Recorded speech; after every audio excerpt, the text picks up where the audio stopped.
अस्सलाम वालेकुम फ्रेंड्स, मैं सफदर खान कियानी। आप मेरा चैनल देख रहे हैं वॉइस ऑफ कियानी। अगर आप चैनल पर न्यू है तो आप चैनल को सब्सक्राइब कर दीजिए जाके, और बेल आइकन को भी क्लिक कर दें ताकि मेरी नई आने वाली वीडियो आपको टाइमली मिलती है। हमारा चैनल बेस कर रहा है industrial document, industrial practices, industrial SOPs और फार्मा इंडस्ट्रियल के कल्चर के हवाले से। तो इसी हवाले से आज हमने एक ऑपरेशन चूज़ किया है, और वो है फार्मा इंडस्ट्री में इस्तेमाल होने वाला working standard. Working standard basically होता क्या है, उस पर हम थोड़ी सी आज बात करेंगे।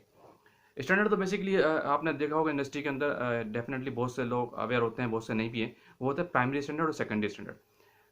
प्राइमरी स्टैंडर्ड जो होता है वो यूएसपी स्टैंडर्ड कहलाता है, और सेकेंडरी स्टैंडर्ड को आप वर्किंग स्टैंडर्ड के तौर पर ऐसा ले लेते हैं अपने आपका जो वर्किंग स्टैंडर्ड होता है। बेसिकली आपकी ये इसका ज़्यादातर बिलोंग है आपकी जो क्वालिटी कंट्रोल डिपार्टमेंट है उस एरिया से, क्योंकि वहाँ पे एनालिस्ट कोई भी टेस्टिंग कर रहा होता है वो सारी बेस कर रही होती है स्टैंडर्ड के ऊपर। तो किसी भी एनालिसिस के अंदर आपको पता है आपको स्टैंडर्ड एज कंपैरेटिवली लाजमी चाहिए होता है। आपके यूएसपी के कंपेडियल या नॉन कंपेडियल जितने ही मेथड होते हैं उसमें स्टैंडर्ड आपको लाजमी चाहिए होता है, चाहे अगर वो क्लासिकल मेथड नहीं है तो। जितने भी इंस्ट्रूमेंटल मेथड है आपके, जो आपके H P L C, spectrophotometer और दूसरे हाई क्लास जी सी वगैरह या फ्लैम फोटोमीटर भी यूज़ होते हैं, तो उन पे आपको सारे वर्किंग के स्टैंडर्ड एज आ कंपेयर के तौर पे लाजमी चाहिए होता है। यही तरीका होता है बेस्ट प्रैक्टिस का, और एस टी एम जितने भी आपके होते हैं उसमें ये डिफाइन होता है, ये गिवन होता है। तो उस इंस्ट्रूमेंट पे हम बाद में आएंगे कि इंडस्ट्री में क्या क्या इंस्ट्रूमेंट है और एक एक रॉ मटेरियल की क्या क्या टेस्टिंग है, उस पर भी बात करेंगे इंशाल्लाह। लेकिन अभी हम ऊपर की आप जो बेस्ट प्रैक्टिस है उसको बता रहे हैं, क्योंकि ये बेस्ट प्रैक्टिस आपको कहीं मिलती नहीं है। मेथड तो आपको गूगल से ही मिल जाता है, बहुत सी जगहों पर मिल जाता है, लेकिन ऑपरेशन करना एक अलग बात होती है, और अंदर की जो बेस्ट प्रैक्टिस होती है वो हर जगह रिटर्न पे आपको बाहर नहीं मिल सकती। तो ये अच्छी अच्छी प्रैक्टिस है जो आपको इस चैनल पे मिलती रहती है।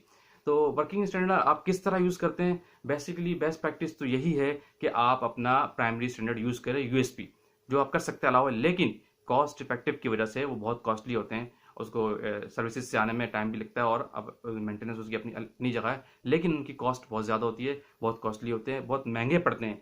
तो इंडस्ट्री ने और WHO ने गाइडलाइन ने बहुत सारी आपको रिलीफ दिया है कि आप उस प्राइमरी स्टैंडर्ड के अगेंस्ट अपना सेकेंडरी स्टैंडर्ड प्रिपेयर कर सकते हैं। और वो सेकेंडरी स्टैंडर्ड क्या होता है, जिसको हम एज अ वर्किंग स्टैंडर्ड भी कहते हैं, वो वर्किंग स्टैंडर्ड आप प्रिपेयर कर सकते हैं। वो होती है बेसिकली आपकी इंडस्ट्री में आने वाली कंसाइनमेंट्स।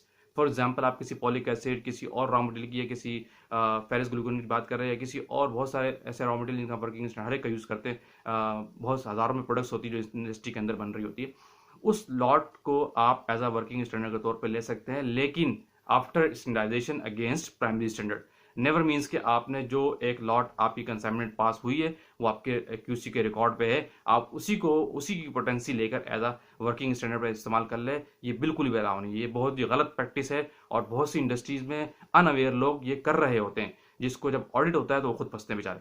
तो ये ऐसी प्रैक्टिस आपने बिल्कुल भी नहीं करनी। उस लॉट के अगेंस्ट आपने वर्किंग स्टैंडर्ड बनाना है। सबसे पहले आपके पास उस वर्किंग स्टैंडर्ड प्रिपरेशन की एसओपी होनी चाहिए, जो एसओपी के डॉक्यूमेंट है। मैं अपने फ्रेंड्स को हमेशा ये कहता हूँ, आप मुझे कमेंट से पूछें कि आपको किस तरह की चीज़ चाहिए, क्योंकि मैं अपने वे में तो आपको डेफिनेटली प्रैक्टिसेस और एसओपीज बता रहा हूँ, लेकिन जब आपको अपने वीक पॉइंट का अलग पता होगा ना कि मेरे पास ये डेफिशिएंसी है, तो आप मुझे कमेंट्स में बताएं, तो इंशाल्लाह मैं उस हवाले से भी नई वीडियो बनाऊंगा।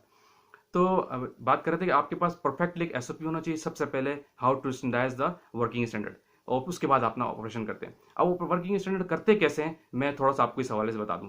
जब भी आपको वर्किंग स्टैंडर्ड प्रिपेयर करना होगा, तो आप अपने जो कंसाइनमेंट आई हुई है, जो आपके वेयर हाउस में रखी होती है, अप्रूव लॉट, नॉट अप्रूव, अगर अप्रूव नहीं उसको नहीं, अप्रूव लॉट जो आपने वेयर हाउस को दी हुई है, उसमें से आप सैंपल लेंगे थोड़ा सा, उसी अप्रूव लॉट को आप ले लेंगे और अगेन टेस्टिंग करेंगे। मैं फिर बार वही कह रहा हूँ कि उसी लॉट की पोटेंसी को आप यूज नहीं कर सकते अपनी एनालिसिस में, क्योंकि एनालिसिस के दौरान क्यूसी में आपको पोटेंसी चाहिए होती है, पोटेंसी के प्योरिटी ऑफ द कंपाउंड, जिससे आप सारी टेस्टिंग परफॉर्म कर रहे होते हैं।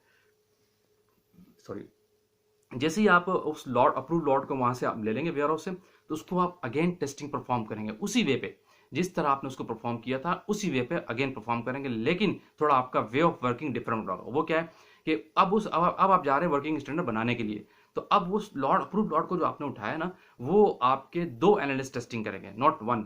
एक एनालिस्ट उसके दो बार सैंपल बनाएगा, ये प्रैक्टिस आप याद रख ले, ये हर जगह आपको नहीं मिलती।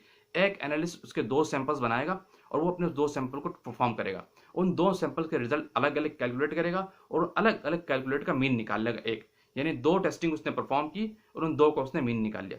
यही सेम एक्टिविटी दूसरा एनालिस्ट परफॉर्म करेगा अपने किसी दूसरे इंस्ट्रूमेंट पे या उसी इंस्ट्रूमेंट पे, कि किसी पे कोई, इस पे कोई इशू नहीं है, ठीक है। अब वो अपने दो एनालिसिस परफॉर्म करेगा और उन दो का मीन निकाल लेगा।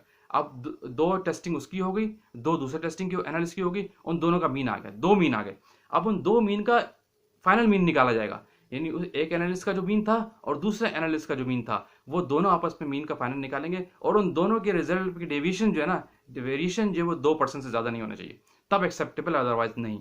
ये है बेस्ट प्रैक्टिस आपको वर्किंग स्टैंडर्ड बनाने की, कि आप वर्किंग स्टैंडर्ड बनाते कैसे हैं। इस तरह यानी आपने उसी लॉट को उठा लेना दोबारा और अगेन टेस्टिंग करनी है एज पर प्रोटोकॉल, और 2 एनालिस्ट टेस्ट करेंगे। पहले आपने प्रोडक्शन में जो आप लॉट दी हुई है मैन्युफैक्चरिंग के लिए, वो जस्ट एक बार आप टेस्टिंग होती है और अप्रूव होकर प्रोडक्शन में चली जाती है, कोई एक एनालिस्ट करता है, कोई इशू ना आए तो, ठीक है, वो अप्रूव हो गई। अब उस लॉट की पोटेंसी को आप कभी भी अपने वर्किंग स्टैंडर्ड के तौर पर नहीं इस्तेमाल कर सकते। उसका बेस्ट प्रैक्टिस यही है जो मैंने आपको बताया, कि 2 एनालिस्ट को अगेन टेस्टिंग करेंगे एज पर प्रोटोकॉल, तो उनका जो मीन आएगा वो as a final working standard कहलाएगा। तो दोनों का मीन निकालो, और मीन के दरमियान वेरिएशन भी आपको मैंने बताया कि वो 2% से ज़्यादा नहीं होना चाहिए। अब ये 2 एनालिस्ट जो है ना, इस 2 एनालिस्ट को रिपोर्ट भी करेंगे, तो वो आगे की प्रोसेस क्या है, कितनी एक्टिविटीज़ है, उस पर किस तरीके से करते हैं, वो एक्टिविटी मैं आपको अगली वीडियो में बताऊंगा इंशाल्लाह। तो चैनल को आप सब्सक्राइब करें, इंशाल्लाह आपको सारी चीज़ें मिलती रहेंगी। अगली इसी का नेक्स्ट पार्ट हम बताएंगे कि वो कैसे डॉक्यूमेंट करेगा और उसको वर्किंग स्टैंडर्ड वायलिंग कैसे करेगा, जो बड़ा इंपॉर्टेंट चीज़ है, तो वो हम अगली वीडियो में शेयर करेंगे। थैंक यू, अल्लाह हाफिज़।